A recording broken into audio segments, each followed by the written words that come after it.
Congressman Jamie Raskin is, of course, a Democrat of Maryland, and, of course, as we all know, the ranking member on the House Oversight Committee. So let me just start by just reading through this today. I mean, it's pretty startling that an individual who purportedly through his own account, had contacts with high-level Russian officials. He was supposed to be the star witness to the House Oversight Committee in testifying to try to impeach Joe Biden. I mean, how concerned are you that someone like him could have such a direct line to James Comer and House Republicans? Are you concerned that the Kremlin is getting to the people you're working on the committee with? Well, it seems to me like everything's illuminated now. In 2016, we know that Putin had a whole cyber espionage and cyber interference campaign at the DNC and with Hillary Clinton. 17 of our national security agencies said so. The same thing happened in 2020 when Donald Trump's own Treasury Department sanctioned Putin for, again, his attempts to subvert and undermine our presidential campaign. So the same thing's going on for 2024, and all based on the same recycled lies they start off with. It is an amazing document here.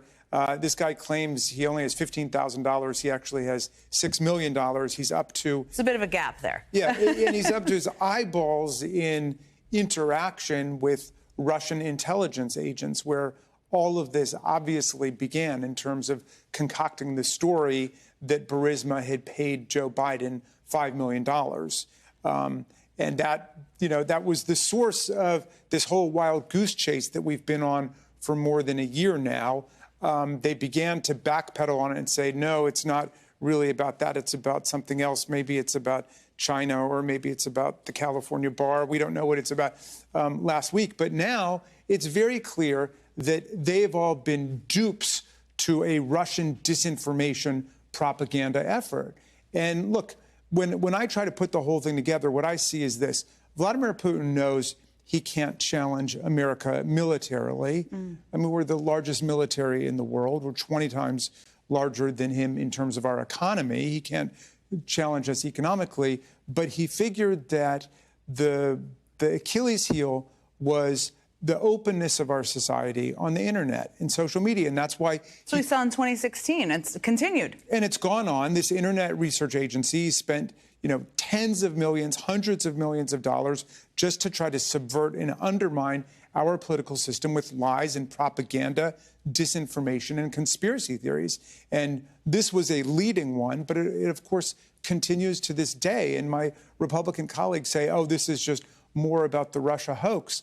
Really, what's the hoax? Is it the invasion of Ukraine? Is it the death of Alexei Navalny, or his attempted poisoning back in 2020, or his death just a few days ago? I mean, when they say Russia hoax, what are they talking about? They are basically echoing Donald Trump, who made it very clear when he was president of the United States that he would always prefer Vladimir Putin's version of the truth over what our own intelligence agencies say or what the whole world is saying. I mean, the context of this, as you mentioned, is so important, given the backdrop of what's just happened, which you just outlined. I mean, reading through this, and Ryan outlined some of them, there's a lot of questions still. I mean, one of them I have is, when did Comer know about this? Which I'm sure you don't know at this point, but you're probably wondering. Also, it struck me as this is clearly an ongoing effort by the Kremlin. This is a person we know about. But what are other questions you had reading through this that you really hope there are answers on or want to get answers on? Well, my big question is for the Republican Party. I mean, I want to assume the best and give them the benefit of the doubt. Let's say that they really didn't know whether or not this is true. And now it is overwhelmingly likely that it's a lie. It's a conspiracy theory made up by Russian intelligence, pumped through Smirnov into America. And then they picked it up and they've been running with the football ever since. But it should be over now. They should close down the circus. It's over. What will they do? Will they just move on to a new lie, a new conspiracy theory that someone feeds them? Or will they say, hey, you know what? We gave it our best shot, but it's over. And why don't we look at something that's really affecting the American people, like gun violence right now? Well, if only. I think we would love to. Now, we've been surprised in the past. I'm sure you even have been surprised. Do you think they're going to proceed at this point?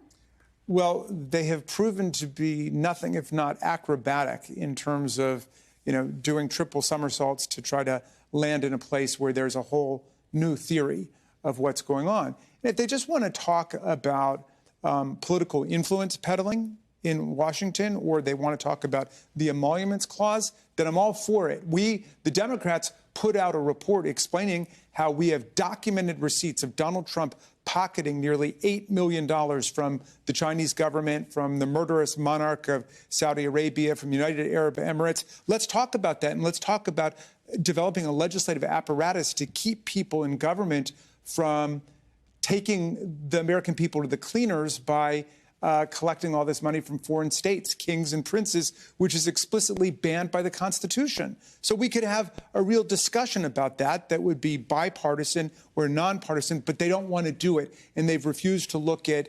everything that Donald Trump's son-in-law has collected, more than $2 billion that Jared Kushner brought back from the Saudis in a company he created the day after the Trump administration ended. So we could look at that question if they want to be serious about it, but instead they've decided just to follow, the paymasters back in the Home Office in Moscow.